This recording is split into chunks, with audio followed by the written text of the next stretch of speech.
Good afternoon and welcome to the 15th Lunchtime Learning session from calQrisk. The other 14 are available if you're interested on our YouTube channel. Do subscribe and you'll get notification if any others go up onto that YouTube channel. This is a 15-minute session and it's quite intensive, so let's get started. Very quickly, we have some new faces today on your side, so you're all very welcome. 30 seconds on us.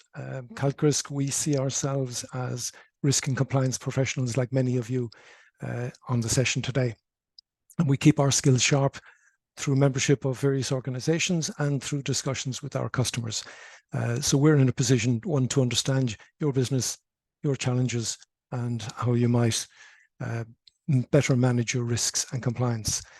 We were recently awarded our second product of the year in the FinTech Awards in Dublin. We won the RegTech product of the year.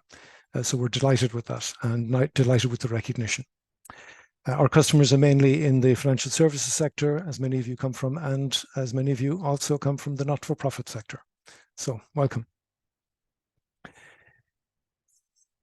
As you know, or anybody who's been on one of my webinars, my third slide is usually a quote. And I've chosen Sun Tzu, who 2,500 years ago said, "Sweat more during peace, bleed less during war." I think the message is clear. The work you put in before you have a cyber incident will certainly mean that you'll have less blood and tears, I think, when you do have an incident. Okay, now normally our format is such that I speak for 12 minutes and 2 minutes is gone already, and pick a very narrow topic on risk, like risk appetite or risk capacity. This is a big topic, and we could normally spend probably 2 hours on it. I recognize it is very technical, and I've tried in 4 slides to give the non-technical people, and that's 90% of you, enough information, enough pointers so you can ask the questions that you need to ask and should be asking the organization and people in the organization to ensure you are ready. So I'll give you an appreciation for the work that's involved, give you the questions. We look at the before, during, and after, and there's a lot you can do before. As I said, sweat a little bit more before. Unusual for me is I have slides with a lot of words, but that's so that after this you have an information pack, and you will all get copies of the slides with detailed questions that you can ask, detailed lists. So don't panic, and if I don't read all the words or don't go into depth in all of the points, that's because of time limits. Okay.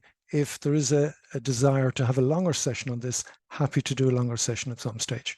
Okay, let's get on with it. First, I suppose the next 2 slides are technical in the sense that maybe you are challenged with charged with the creation of the cyber attack response plan, although it's probably going to be led by the head of IT.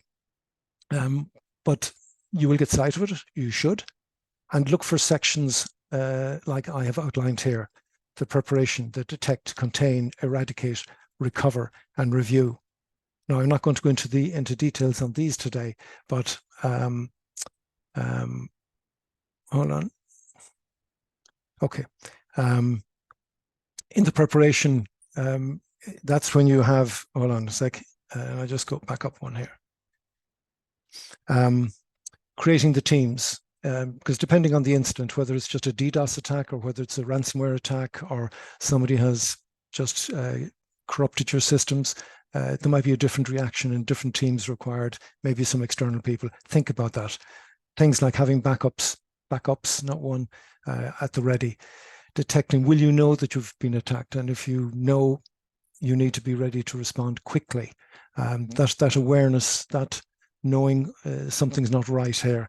And then my big red button, and you need to press this red button as soon as you know, and I'm talking about the first 5 minutes. If it's a serious cyber attack, don't wait. Better to ask forgiveness for hitting the button when it wasn't a real attack and it was a false alarm than leaving it too late.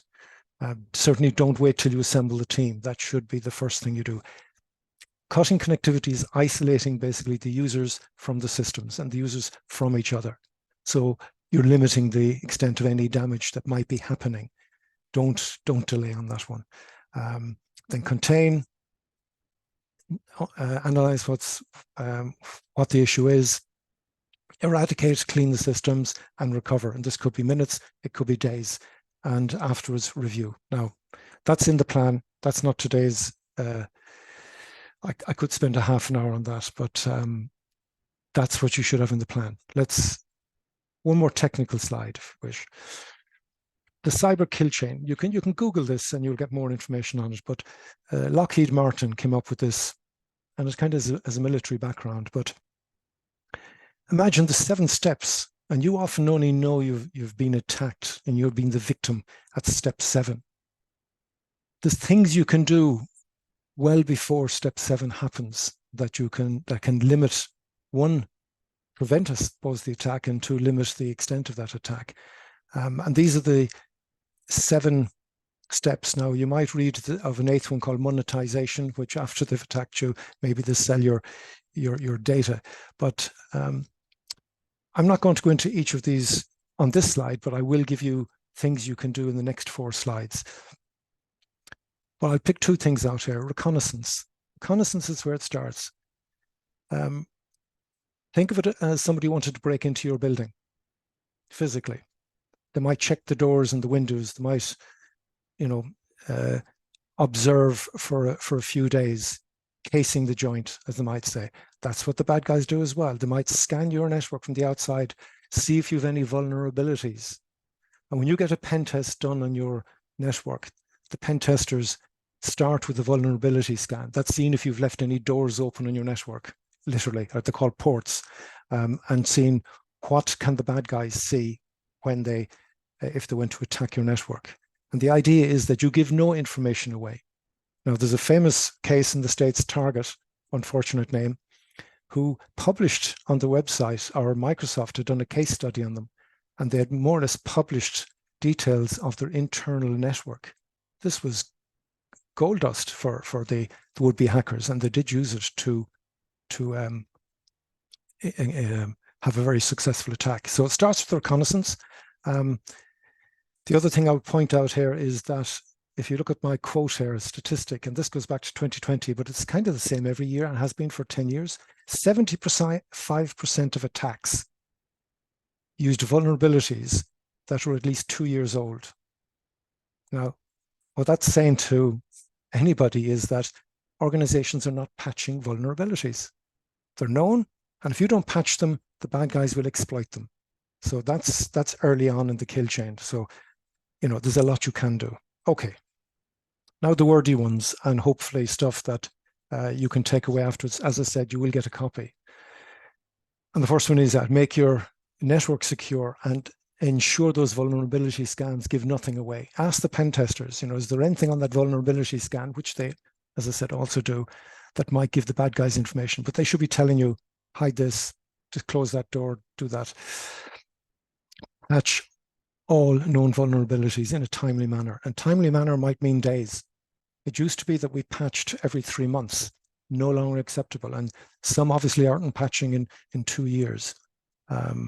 You've got to patch your systems because that's what, you need to keep ahead of the bad guys. Least privileged access. Only give people access to the systems they need to do their job. Pure and simple. Because if their credentials are compromised, the bad guys have more access. And so you want to limit that scope, if you like, of the bad guys. The human being is still the weakest link in all of this. And you need to train and retrain and refresh that training with all of your staff, from the boardroom, to the lowest paid person in the organization who has access to a computer. Now, I say periodic basis. I think the best organizations do this on a quarterly basis, and probably at the high level, you don't want to be annoying the people who are well aware, so maybe do some tests. And there are tests you can do on your own employees to see who is clicking on the link when they shouldn't be, and do that. Encrypt all data on mobile devices. Now, mobile devices means laptops, mobile phones, tablets, etc. Do you control those mobile devices? These are all things you should be doing before you have a cyber incident, because of you're trying to limit the likelihood and the consequences. One down here, keep privileged access separate from regular user accounts. The IT guys generally have privileged access, where they can install programs and change configurations. Personally, I think that should be done under a separate login than their normal, regular, everyday login, where they have access to their email, and possibly even an IT guy might click on a dodgy link sometimes. Keep a copy of your data, multiple copies probably, off your network. If a virus gets in and it sees your network, it'll destroy possibly anything it can see. So you want your backups not on the network, okay? And have a plan, have some plan. Now, it won't be perfect. It won't think of every scenario, but have a plan. Have contact details for your own staff, because remember, this could happen, and at night time, it could happen when you don't have access to the information on your systems because you've been isolated. So have a paper copy, or have it on your phone or something. Have agreed the teams, the responsibilities, who does what in this case. It's not a time to be figuring out whose job is it to do X, Y, Z. Have that all agreed in the plan. Big one is restoring the backups. 54% of restores fail. 54%. I haven't checked that in the last few years, but it has been that high for years, often because the backups never happened. So test to restore. You don't want to find out when you have an incident that the restores don't work. If you have a serious attack and you have to recover many systems, you need to have done that business impact analysis. You need to have agreed what gets restored first, because you won't have the resources to restore everything at the same time. So have that plan. And if you want to test this in a non-threatening environment, do an exercise. It's called a scenario exercise. Do a what if and step through it. It takes about 2 hours to do, but it'll take somebody several days maybe to plan it. So you can test how would you respond to a cyber attack. Okay, during. Don't panic, Mr. Mannering. Be military in your response. Understand quickly what's happening and make a decision. Hit that red button if you suspect there's an attack. Cut that connectivity between users and services. Activate the plan, understand what's happening, tell people what's happening, tell your staff, tell your customers. Don't wait. Don't wait. Think of waiting for a flight that's been cancelled or delayed in the airport. What do people say? They complain, nobody's telling us anything. So don't forget to communicate. When you understand the full scope of the attack and the impact on your customers, and this is important, because if it is a serious impact on your customers, some of you are large financial services organizations, and you may need to report this to the regulator. But you need to understand fairly quickly if this is impacting your customers and if it's breaching your own stated impact tolerance levels. This will become more important in the coming years with more enforced operational resilience requirements from the regulators. So let's say you have a serious attack and it's affected a lot of systems. You need to eradicate it and then restore. And it's generally in a layered approach. You won't restore everything to everybody and then switch everything on. It'll be bring back systems one by one and test one by one, making sure that everything is working as it should be. After, do ask yourself, could we have handled this better? This is why an exercise is good, because you can ask this. Did we stay within our tolerances? Are there gaps in the plan? And for goodness sake, expect that when you do a test of an incident, there will be gaps. Don't beat anybody up, just fix it, okay? And if it's a bigger fix, you might have to agree remediation time. Certainly the board will want to know, is this going to be fixed in weeks, months? And what do you need? Do you need a budget? You need to plan for that and fix it. You don't want the same thing happening in 3 months' time. You will not be forgiven for having the same incident, twice. You get forgiveness the first time. Now, the final point on this is sharing the learnings. I think as an organization, you can share it in a peer group so that you will also receive other people's, if you like, experiences, and you will learn from theirs. I think Eleanor Roosevelt said, you know, we don't live long enough to make all the mistakes ourselves. You know, let's learn from other people's mistakes, something like that. Okay, finally, and I've used up the 15 minutes even on speaking, trying to be fast. There's a lot you can do beforehand, a lot to reduce the likelihood of an attack, and then to be better prepared if you do have an attack, and to reduce the consequences. I think training your staff to be, I would say, don't trust anything, don't click on any link, you know, unless you're really, really sure, and have a plan, some plan, you know, with a few scenarios in there, whether it's a DDoS attack or a ransomware attack, or just a virus maybe that's causing damage. And I would say exercise the plan. So that's it. I don't think I've ever done this one in 15 minutes before.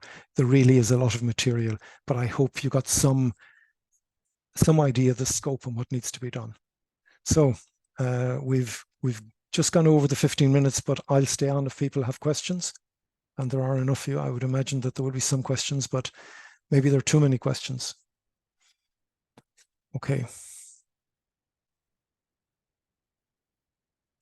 As I said, the slides will be available and will be sent out to you after this, and there's a recording available as well if you want to hear it again. I know I spoke quickly. A question. Sinead says, is Google Drive automatically backed up? If the company uses shared drive, is there need to back it up? Well, that's a good question, because we use Microsoft 365 ourselves and email, and I discovered last year that it's not backed up. And you think, well, it's in Microsoft, do they not back? No. And so we back up now. We're paying for a service to back up our data as well. So Google Drive, I suspect, I don't know, but it's a good question to ask. And when I asked it for ours, I realized we weren't backing up. So could be the same. Is there anywhere to get templates for this form? Well, that's Kira. The first slide I had on the plan is probably a good starting point for a template from the plan.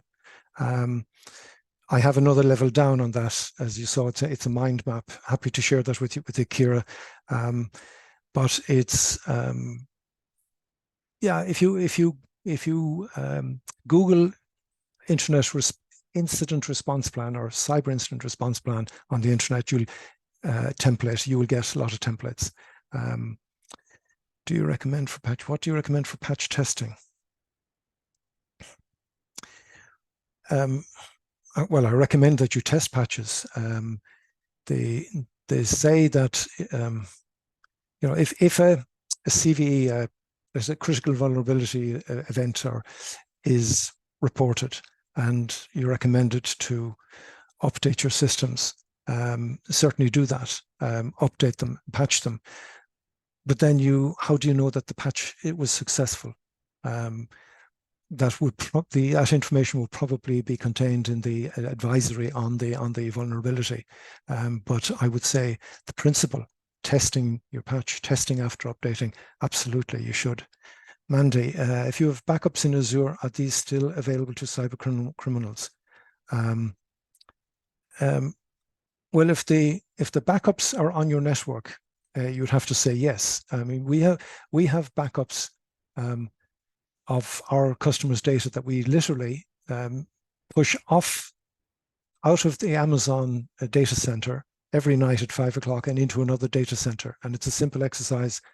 And to connect to that, we would have to log into the other network. So they are off the network. I don't know if, when you say in Azure, if you have visibility of that during the day. If you can see it from your desk, then it's not off the network. So ask the IT guys, are your backups off the network? Very simple question. Sarah, I like trends. Are there particular metrics in this area that you would recommend to monitor on a regular basis? I'll have to have a think about that one, Sarah. Yes, there are, I'm sure, metrics in this. Poneman Institute, Gartner, there's a lot of them that do metrics on this. I'll have a look myself as to. But look, if you Google it on metrics on cyber attacks, there's a host of them out there. But just off the top of my head, I might come back to you on that, or I might find it out before we send out the slides. Kira, session is great. God, these questions are coming in thick and fast. If you have a hybrid work from home office model, what is the best recommended firewall setup? Firewall both managed office and a separate one for those working from home. I'm not the best person to answer that one. What I would say is if people were working from home, that they log in. We've recently changed now such that everybody logs in, whether you're working from home or working in the office. We log in to Azure Active Directory, and we treat the home just as an extension of the office. So there isn't two locations.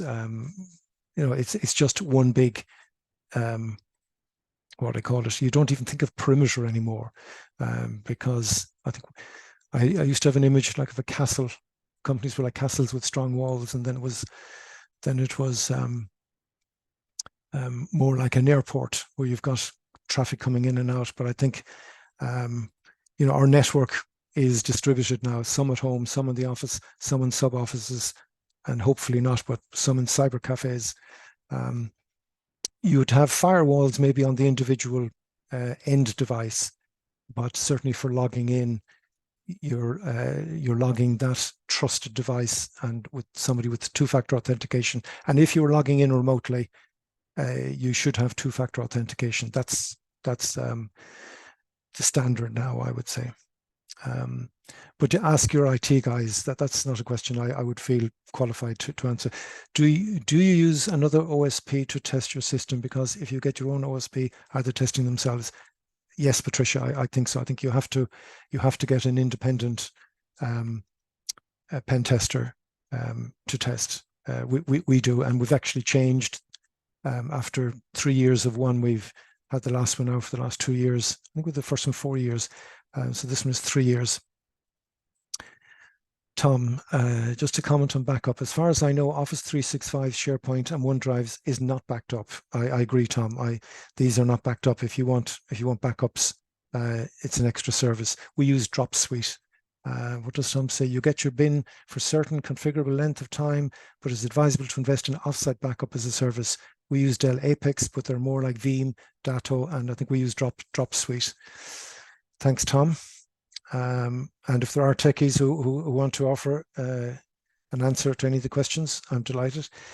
Thomas says, what should we be asking and how often should we be asking third-party software providers that house our data? That's a good question. Well, assuming that you have the third parties and it's not you're about to sign one up. So, I mean, if you were signing up a new one, then there's establishment questions, things you would ask day one. But then there's probably things you need to then ask on an annual basis. Certainly, they should be telling you if they've experienced any incidents. I think that that sharing of that information, I would say, is a must in that relationship. And I wouldn't wait to ask them if they've had incidents. I'd be saying, if you have an incident, tell us, large or small. You need to know if their information security is as good as yours. And when I say that, I'm assuming yours is good. So everything that you expect of yourself as an organization, that should be the minimum standard for the third parties. So yes, you should be asking them what they do for backups, what they do for access control, what they do, all the things that you do. Now, interesting, Thomas, and I don't know if you're a customer, we're preparing we're happy to share this with customers too, 100 questions on due diligence questions that you'd ask third parties. I did a review of that last week. I think it was about at 153, but we're trying to get it down to 100 questions you should ask your third parties. And a lot of these have coming from personal experience. We've been asked many times particularly over the last 2 years by larger organizations. They've sent us their DDQs, their due diligence questionnaires. So we've kind of assembled kind of a set now of 100 that we think we will share with our customers. You know, that might be the starting point for you to ask your third parties. So Thomas, if you email me separately, we can share that. Okay, guys, we've gone over. It's great to have the questions, and I won't claim to be the IT expert in IT security. When I need answers, I will go ask in the detail, guys. Some of the questions were detailed, but for risk and compliance people, there's certainly a lot of questions you can ask within your organization and your third parties, and get that comfort feeling, so you can sleep well at night. So thank you for listening, thank you for your attention, and thank you for staying on the call 10 minutes above. So hope to see you on the next Lunchtime Learning. Thank you. Bye-bye.